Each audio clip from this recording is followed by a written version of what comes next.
All women are different, but they are all women. This video is androcentric from a men's point of view and is presented as opinion, commentary, and debate. Expressing opinions is not violence.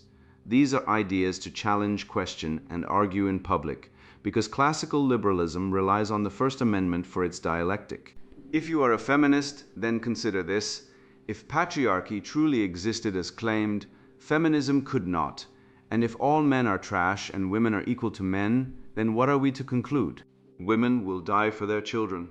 Men will die for their wives and children, and God chose to die for all mankind. Authority rolls up with responsibility. If this framing of facts offends you, click off to a cute cat video. Proceeding further will expose you to gamma bias and criticism directed at ideas, claims, institutions, not at any individual's virtue or dignity. Our method follows the 7 liberal arts, the trivium, grammar, logic, rhetoric, and the quadrivium, arithmetic, geometry, music, and astronomy, and the transcendentals, the good, true, and beautiful. If this framework is not for you, feel free to exit now. It's no disgrace. Women are wonderful. God bless America. Men are great. Feminismus delendis est. The Marriage Renaissance. Restoring Balance, Respect, and Integrity, written by Conrad Reicher. Available now. Links in description. Father's rights, legal strategies, a cold shower for comfortable lies. You poured 3 years of loyalty into a woman who told you, with therapeutic precision, that she needed you to hold space for her, so you held it. You sat mute while she raved about her coworkers. You nodded while she catalogued your inadequacies with the care of a medieval scholastic. You swallowed every grievance and asked for another. And one Tuesday morning, she informed you over the oat milk latte you paid for that you'd become completely passive, and she didn't feel it anymore. The doctor who cut out your heart was offended that you failed to thank him for the incision. You did what every podcast, every couples counselor, every HR certified relationship expert told you to do. You complied your way into contempt. Here is the ledger you were never shown. Men comprise 93% of workplace fatalities and 78% of suicides. You are the only net lifetime taxpayer demographic in the entire Western apparatus.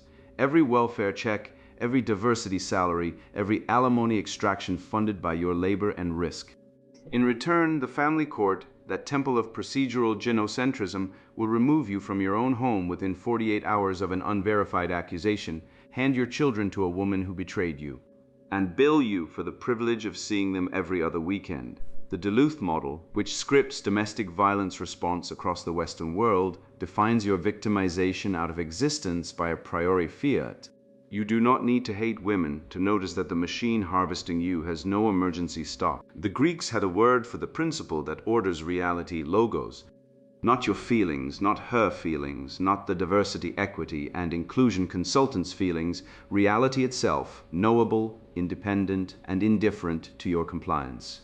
Every stable civilization understood what we have forcibly forgotten, that duty without authority is servitude, that comfort without cost is addiction, that a man who apologizes for breathing teaches the world to treat him as an apology. The forge awaits. The question is whether you will continue drooling over the comfort blanket or stand and be formed in the fire. The invisible theater of female institutional power. Believe women sounds noble until you examine the machinery underneath. When Rolling Stone published its fabricated gang rape story about the University of Virginia, the university suspended fraternity operations before checking a single fact. When Duke lacrosse players were publicly crucified by their own professors, by Nancy Grace, by every breathless headline before any trial, it turned out the prosecutor was hiding exculpatory evidence and the accuser was lying. The pattern is always accusation, institutional action, reputational destruction, and then silence. The correction comes in small print on page C14. The apology never matches the condemnation. Believe women operationally means suspend due process when the accused possesses a Y chromosome. It is the Spanish Inquisition rebranded as social justice, except Torquemada at least required 2 witnesses. The Duluth model, born in Minnesota in 1981, codifies this presumption into institutional theology. It assumes a priori that domestic violence is part of a larger pattern of power and control exercised by men over women. The famous power and control wheel is not a diagnostic tool. It is a liturgical instrument. Male victimization is rendered invisible by definition, not by evidence.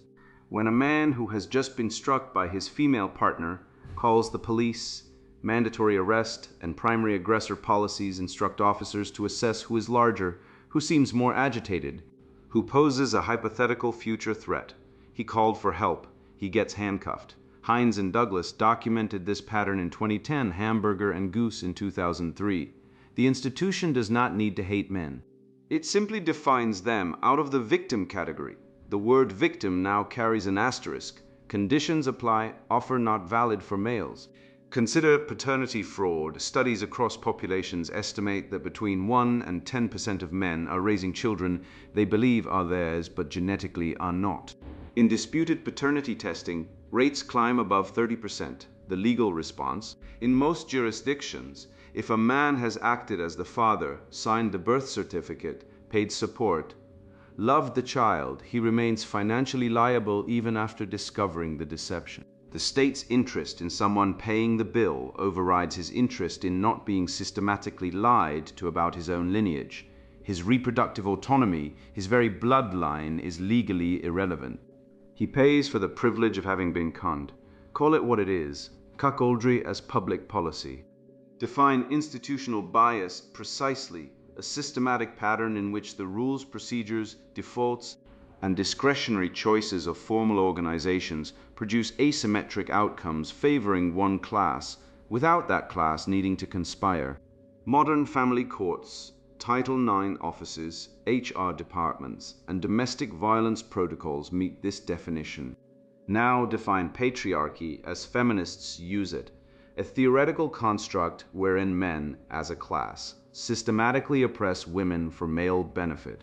Define patriarchy empirically: the observable pattern wherein men build the infrastructure, fight the wars, work the dangerous jobs, pay the net taxes, and die earlier so that civilization continues. If patriarchy were truly about male benefit, men would not comprise 93% of workplace fatalities, 78% of suicides, and 85% of the homeless. The bait and switch is theatrical. The theory says power, the ledger says sacrifice. The language itself functions as institutional architecture. We possess a rich vocabulary for male failure: deadbeat dad, slacker, loser, creep, toxic. We possess no culturally resonant term for a mother who systematically violates court-ordered visitation. Custodial interference sounds like a parking violation. A father who cannot pay support is a deadbeat. A mother who prevents a child from seeing his father is protecting her boundaries. Consider the standard playbook. A man in a mid-sized city discovers his wife's multi-year affair. He files for divorce. Under no-fault law, her infidelity is legally irrelevant to asset division or custody. She files a temporary restraining order citing his angry texts from the discovery period. Within 48 hours, without any evidentiary hearing, he is removed from the home whose mortgage he paid. Custody defaults to her. He will see his children every other weekend. The restraining order will eventually be dropped for lack of evidence, but the custody arrangement, the financial extraction, and the alienation remain. This is not an anomaly. It is the operating manual. The male privilege argument relies on a classic Moat and Bailey sleight of hand. Moat: men have historically held most formal positions of political power. Bailey: therefore every individual man benefits from systemic oppression of women, and any individual male disadvantage is either deserved or irrelevant. The trick conflates positional representation with class benefit. But the men who sat on thrones also sent other men to die in their wars. The men who built the canals did not own them. The men who dug the foundations did not sign the deeds. The feminist framework reduces all of human complexity to a single axis, men over women, and then declares any man who objects to be proving the theory correct. It is unfalsifiable by design, which is how you know it is ideology, not inquiry. The cost ledger does not negotiate. Men comprise 93% of workplace deaths, 78% of suicides, 85% of the homeless, 93% of the federal prison population, and are the only net lifetime taxpayers. Women as a class consume more in government services than they contribute in taxes. Every welfare check, every family court salary, every domestic violence grant is funded disproportionately by male labor extracted through taxation. The system then defines these payees as an oppressor class. The emotional labor concept completes the inversion. Women's household preferences become unpaid male debts, while men's actual labor, the roof, the groceries, the electricity, the insurance, is dismissed as patriarchal entitlement. The man working a job he despises to keep his family housed is not performing emotional labor. He is performing labor, the kind with calluses. Apply the sex swap test. Imagine a legal regime where a woman could be expelled from her home on the unverified accusation of a male partner, where she would then pay him monthly for the privilege of seeing her own children on his schedule, where 85% of default custody went to fathers, and where any protest was framed as evidence of her instability. Would this be called equity, or would it be called oppression? The answer is obvious, and it exposes the entire moral architecture of the current arrangement. The gynocentric bias is not a conspiracy. It is an emergent property of a sexually dimorphic species where females are the limiting reproductive resource, now weaponized through legal and bureaucratic machinery that has no natural counterweight. A civilization that extracts male duty while denying male authority, that demands male sacrifice while pathologizing male strength, that requires male provision while criminalizing male boundaries, and that calls this equality is not practicing justice. It is running an extraction racket dressed in moral drag. The first act of restoration is to name the machine. Understanding the institutional machine is necessary. Understanding the woman who operates its levers in your living room, that is survival. The system extracts through courts, statutes, and bureaucracies. Female nature extracts through something older, stranger, and far more intimate, the test. Not the legal trap, something more primal. Every day, in 10,000 domestic encounters, women run diagnostic probes on the men beside them. These probes appear as requests, complaints, provocations, or passing remarks. They are none of those things. They are load-bearing evaluations of whether the man in question still possesses the structural rigidity to remain standing when emotional pressure is applied. The institution tests you once, at the worst moment of your life. Women test you continuously, at every moment of theirs, and the mechanism is so subtle, so woven into ordinary speech, that most men never notice what is actually being asked. The paradox of presence, why she tests what she claims to want. A woman sends you a photo of herself. The caption request arrives, "Make this funny." You stare at your phone, your thumbs hover. What she has just deployed is not a request for comedy, it is a reconnaissance mission. She is testing whether you will perform like a trained SEAL, or command the interaction like a man who answers to no one's prompt. The correct response is never earnest effort. The correct response is relaxed mockery that demonstrates you are not governed by her stimuli. She is not measuring your wit. She is measuring your frame, your structural rigidity under emotional load. Fail this test by trying too hard, and you reveal neediness. Fail by ignoring it, and you reveal disengagement. Pass by reframing the entire exchange on your terms. What red pill thinkers call the shit test deserves precise definition, a behavioral probe, conscious or unconscious, in which a woman introduces friction, challenge, or emotional volatility to determine whether a man's composure is genuine or performed. This is not conspiracy. This is an evolved screening mechanism that has served female mate selection for millennia. The ancestral woman who tested her man's steadiness before committing her reproductive future to him outcompeted the woman who did not. Her test asks one question: will this man hold when real danger arrives? Passing requires maintaining position, values, and emotional equilibrium, regardless of provocation. Appeasement is not harmony, it is a confession of structural weakness. Consider the emotional venting scenario. She arrives home, unloads 40 minutes of workplace grievance. You listen, You validate, you offer no solutions because she just needs you to listen. She calms. 2 days pass. Now she reports feeling disconnected. You don't lead anymore. You feel like roommates. Her explicit request produced her implicit dissatisfaction. Your compliance looked like submission to her emotional weather rather than a sovereign choice from strength. You became her therapist, and therapists do not inspire desire. The man who says yes, dear, to every demand cultivates not gratitude but contempt. Gottman's research confirms contempt as the strongest divorce predictor. What he omits: contempt often follows a woman's loss of respect for a man who accommodated himself into irrelevance. The evolutionary logic is ruthlessly consistent. Female mate selection evolved to identify men who could protect and lead under threat, scarcity, and conflict. A man who folds at the first sign of female distress signals, he will fold under external threat. Her unconscious calculation is simple. If he cannot stand up to me, he cannot stand up for me. This is why happy wife, happy life is spiritual poison. It encodes total capitulation as wisdom, her mood as compass, her satisfaction as purpose, her displeasure as your failure. Attraction requires perceived strength. Strength is the capacity to maintain position under pressure. Accommodating every demand demonstrates the absence of this capacity. A more accurate maxim: respected husband, thriving marriage. Women's happiness cannot be manufactured by male servitude.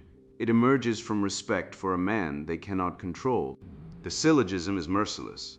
Women are attracted to men whose emotional state is not controlled by women's emotional states. A man who accommodates every emotional demand signals that his emotional state is controlled by women's emotional states. Therefore, total accommodation destroys the very attraction it attempts to secure. Compliance is not love. It is self-annihilation offered as a gift, and the recipient is genetically programmed to find it contemptible. The attraction-destroying triad makes this visible: apologizing for things you did not do wrong, asking permission for things you have the right to decide, validating feelings you know are irrational. Each signals that her emotions are the relationship's supreme authority. Do this consistently, and you will be despised by the woman you are trying to please. The vulnerability snare snaps shut. Therapy culture tells men to be vulnerable with their partners. Half-truth. A man who shares genuine struggle from a place of power. I am dealing with this. Here is my plan. I have it handled. Deepens connection. A man who unloads anxiety without a container. I don't know what to do. I'm lost, save me. Destroys attraction. Women want to know their man is human. They do not want to discover he is a child. The difference lies not in what is shared, but in the frame from which it is spoken. Desire needs two parts held in tension: comfort and attraction. Modern advice chases comfort alone, then wonders why the bedroom dies. A man who offers only comfort is a friend, a roommate, a pet. The husband who keeps both is rare, because culture has stripped him of the attractive half, branding any show of strength as toxic. The restoration principle is this: never complain about the test. Pass it. The test is information. A woman who never tests has decided you are not worth testing, or has checked out entirely. The test means she is still engaged. A man does not pass tests by performing, but by being a man with mission, boundaries, emotional self-governance, and willingness to walk away from any arrangement requiring his self-destruction as the price of admission. The tests will never stop, because the need for strength never stops. The solution is not resentment, but becoming the kind of man for whom the tests are irrelevant. You are the mountain, not the weather. Act accordingly. But frame tested in the bedroom is meaningless if she answers to no authority outside it. The woman who honors her intuition of a covenant, who treats her feelings as revelation and her preferences as sacrament, has simply built a private religion with herself as deity. And you, brother, are not her partner but her congregation. The shit test was child's play compared to what follows when she swaps the demanding God of her fathers for a crystal that never says no, and a retreat that never demands repentance. Let us descend into the temple she has erected to herself and count the cost of worshipping there. The desecration of the altar when consumerism ate the sacred. I will craft the essay immediately, weaving together the thematic core with potent rhetoric and confirmed statistics. A friend of mine, A man who built his company from a single toolbox to 12 employees came home to find his wife of 9 years had repainted the bedroom, hung a macrame dream catcher, and announced she needed space to find herself. She posted the announcement on Instagram from a Sedona yoga retreat, captioned, "Honoring my truth." 3 years of his provision, his loyalty, his steady building, reduced to a scene in her spiritual drama. This was not a marriage ending, this was a consumer returning a product. The word sacred comes from Latin sacer, set apart, dedicated beyond personal use. Consumerist spirituality reverses this completely. The sacred becomes an accessory, chosen for aesthetic appeal, discarded when the mood shifts. She didn't leave him, she upgraded her narrative. The Greeks offered logos, word reason, the objective framework of existence that stands prior to and evaluates human desire. The Christian tradition inherited this as the divine mind through which all things came to be. Consumerist spirituality opposes logos inherently. It swaps objective truth for subjective sentiment, logic for gut instinct, and the weight of tradition for the power of craving. A woman who discards 2 millennia of rigorous practice, confession, repentance, life change, will pay $300 on a moon cycle retreat, led by someone with no theological training and no accountability. She trades the cross for a crystal. Why kneel before God when you can buy something that promises the universe will kneel before your itinerary? Listen to the language, bad energy. I need to protect my energy. This space doesn't hold good energy. This is metaphysics for people who failed physics. Energy, in this usage, cannot be measured, tested, disputed, or refuted. It is pure subjectivity dressed as wisdom, a Kafka trap in spiritual packaging. If she says your energy is wrong, disagreement proves her point. Submission validates her authority. No evidence changes her mind because no evidence was ever invited. This is the same epistemology as the activist who claims structural oppression because she feels it. Feelings become facts. Disagreement becomes violence. The man is tried in a court where his accuser is judge, jury, and prosecuting attorney. Watch what happens to covenant. A marriage vow requires mutual submission to a standard that transcends both parties. Consumerist spirituality recognizes no such standard. She answers only to her intuition, which is often just boredom seeking moral cover.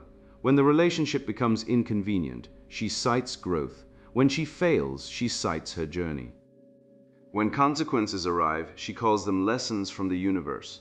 There is no mechanism for correction, only for exit. She has given herself absolution in advance. Review the hard numbers. Participation in church services by American women has dropped consistently over many years, while those identifying as spiritual but not religious have increased. At the same time, TDC figures indicate women now take antidepressants at twice the rate of men. The Stevenson and Wolfers paradox, showing female happiness falling compared to the 1970s across all measured metrics, stays unexplained by the therapy-focused model. Solitary feelings among women are at peak levels. While correlation does not mean causation, yet the trend is telling. Swapping rigorous custom for therapeutic consumption has failed to provide the satisfaction that was guaranteed. The monastic tradition demanded fixed-hour prayer, manual labor, silence, obedience, poverty, and chastity, not because these were comfortable, but because they formed the soul through discipline. The guild system required years of humble service before mastery because competence demands submission to a standard exceeding personal preference. Every genuine tradition of formation shares one feature. It asks more than you want to give. Consumerist spirituality asks less. It is a theology of the womb with no logos to give it form, no sacrifice, no hierarchy, no judgment, no objective truth. A river without banks is not free. It is a swamp. The political parallel clarifies the pathology. Consumerist spirituality and leftist politics share identical architecture. Subjective experience elevated above objective evidence, grievance elevated above gratitude, and the customer always right. The woman who feels the universe is withholding abundance, and the activist who feels society is structurally oppressive employ the same epistemology. Disagreement proves malice. Feelings constitute proof. Both systems are unfalsifiable. Therefore, both are irrational by definition. No civilization was built on natal charts. A soul formed by shopping cannot stand in the storm. The sacred demands what comfort refuses to give. Find a woman who kneels before something she did not create and cannot edit, a tradition, a doctrine, a discipline, a God who will not be replaced when inconvenient. If she answers to nothing, she will answer to nothing when the vows become heavy. I must first kill the king of our own complacency, for the greatest regicide is not the overthrow of a tyrant by an army, but the quiet execution of one's own potential by a man who prefers the comfort of his own weakness. You have been told your pain is a credential, your anger a defect, and your silence a virtue. But this is the lie of the usurper who fears the throne you were born to occupy. Do not mistake your current state for your nature. You are not a broken victim awaiting rehabilitation, but an unanointed sovereign waiting for the sword of discipline. Cut the cord that ties your worth to the approval of the very system that profits from your paralysis, and realize that the kingdom you seek is not found in a policy change, but in the ruthless, joyful reconstruction of your own soul. The forge of reconstruction, building what will outlast the ruin. The guilds of old possessed a wisdom our credential stuffed age has forgotten. A boy became a man not when he felt ready, but when his work withstood the hammer. The master did not inquire about emotional states. He examined the joint, tested the weld, and if the work failed, said simply, "Again." Objective standards formed not merely competence, but character, the capacity to submit to a reality indifferent to one's feelings. Modern institutions have dismantled this ladder, leaving men stranded with diplomas that certify compliance rather than capability.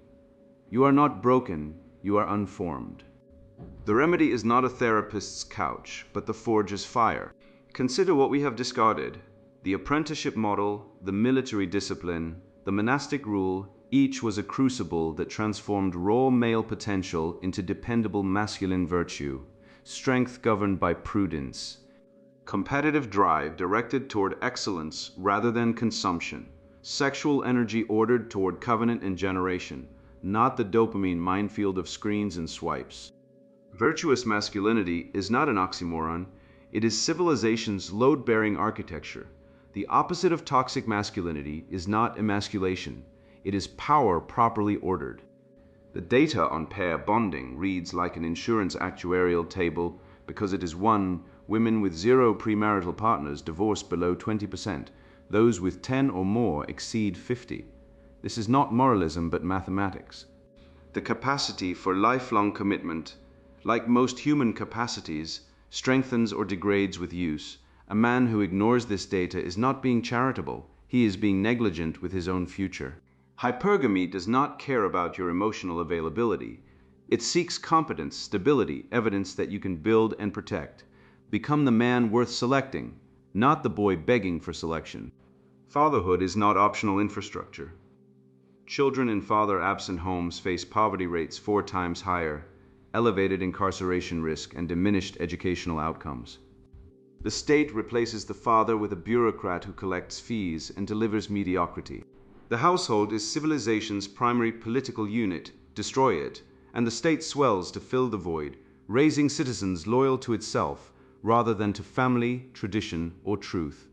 The man who restores his household restores civilization at its root. The restoration maxim is simple: wake up, grow up, build. The civilization you inherited was constructed by men who poured sweat and prayer into structures they would never see completed. They did not ask if the work was fair. They did the work. The altar is desecrated, the forge grows cold, the father is banished. Your inheritance is to light the fire, man the bellows, and forge what the ruins promise. This is not a request, it is the duty encoded in your blood. You have read this far, which means the spell is already cracking. You came in suspecting something was wrong, maybe the divorce that emptied your brother's bank account while his ex-wife posted vacation photos. Maybe the HR investigation that ended a colleague's career on an accusation that never needed evidence. Maybe the quiet catastrophe of watching your son come home from school, convinced that his very existence was an apology waiting to happen. You knew something was rotten. Now you have names for it: genocentrism, institutional capture, Gamma bias, the unholy trinity of postmodern word dissolution, critical theory victim ranking, and feminist scapegoating that has made an industry of your disposability. You didn't imagine it. The data was there all along. 93% of workplace deaths are men, 78% of suicides are men, 70% of divorces are initiated by women in a system that makes exit profitable and commitment punitive. And between 1% and 10% of men are raising children that aren't theirs with the law's blessing. The machine was never broken. It was built to do exactly what it does. But here is the part they don't want you to realize. The moment you can name the machine, you are already outside it. Not free of its reach. No man is free of family court jurisdiction until he understands its borders, but free of its narrative. You no longer believe that your sacrifice is privilege. You no longer accept that your strength is pathology. You no longer confuse extraction with equality, accusation with evidence, or comfort with love. That is not nothing. That is the first brick of the counterorder. Do not demand rage. Rage lacking structure is merely theater for spectators who do not care if you survive. I demand you construct your physique, because frailty is not a virtue and never was. Construct your capability, because a man who can repair, earn, judge, and create cannot be swapped out by a government that produces nothing. Construct your male alliances, because isolated men are manageable, and men who speak honestly among themselves become unmanageable in the best ways. Construct your legal literacy, because the man who doesn't know the family law code of his jurisdiction is a man walking through a minefield with a blindfold and a smile. Construct your household, because fatherhood is not a lifestyle accessory, but the single most consequential public health intervention any civilization ever invented, and the data proves it. Children with fathers present have lower rates of poverty, incarceration, addiction, abuse, and failure across every measured outcome. You are not optional, you are load-bearing. The sacred is not a product you consume, it is a demand you answer. The altar is not a decoration for your spiritual autobiography. It is the place where your preferences go to die and your character is born. The woman worth marrying is not the one who holds space for your feelings, but the one who kneels before something neither of you created, something that judges you both, something that makes your promises binding because they were never yours to edit. Find her if she exists. If she doesn't, build yourself into the kind of man who could recognize her and build your life so that it means something regardless. You have been given something tonight that the culture tried to steal from you, the truth about the game you were born into without anyone explaining the rules. Now you know the rules. The house still wins most hands, but not because the game is fair. It wins because most men sit down at the table without reading the cards. You just read them. Every statistic, every legal asymmetry, every shit test decoded, every institutional lie named and anatomized. This is your armor now. Wear it. And understand that the clearest proof this essay told you the truth is how furiously they would try to prevent you from reading it. The thought that never needed censorship was never dangerous enough to be true. Go forward, lift, earn, save, read the canon, master a craft, teach a boy what no school will teach him. Speak one true thing today that costs you something. The civilization you inherited was not given to you by men who complained about the ruins. It was built by men who laid stone on stone and trusted that the arch would hold. It held for 1,000 years. It can hold again. But only if you build, not tomorrow, now. And now the sponsored book introduction, The Marriage Renaissance, Restoring Balance, Respect, and Integrity. Let's get one thing straight. Marriage is broken and men are paying the price. I learned this the hard way when I watched my brother lose his home, his savings, and access to his kids after a no-fault divorce handed his ex-wife a blank check to ruin his life. Sound familiar? If you're reading this, you've probably felt the trap closing. The dread of being treated like an ATM, the rage of seeing fathers alienated from their children, the humiliation of a legal system that punishes integrity and rewards deceit. This book isn't for the faint-hearted or the politically correct. If you're content slurping soy lattes while feminists lecture you about toxic masculinity, close this now and go knit a virtue-signaling scarf. But if you're a man who's fed up with being gaslit by a genocentric society, listen closely. Modern marriage isn't a partnership. It's a rigged game where women hold all the cards. No-fault divorce, a license for wives to loot, spousal maintenance, state-sanctioned extortion. And don't get me started on the 10 million Englishmen raising kids who aren't theirs because paternity fraud gets a shrug from the courts. This book dismantles every lie you've been sold. We'll expose how quarterly fitness audits can shame lazy spouses into pulling their weight, why bastardy laws must return to stop single mothers cashing in on chaos, and how AI-powered abortion reforms could force women to confront the life they're destroying. This isn't theory, it's a battle plan. Evolutionary biology doesn't care about your feelings. Men are designed to lead, protect, and build, not to grovel before family courts that treat fathers as disposable. The marriage renaissance isn't about nostalgia, it's about survival. If you're ready to crush feminist genocracy, restore fatherhood as civilization's foundation, and escape the woke plantation, this is your manifesto. Weak men won't like it. Feminists will scream, but strong men, men who value honor over hashtags, will finally have the tools to fight back. The clock's ticking. Choose, keep funding a system that hates you, or reclaim what's yours. The Marriage Renaissance, Restoring Balance, Respect, and Integrity, written by Conrad Reicher. Buy now, links in description.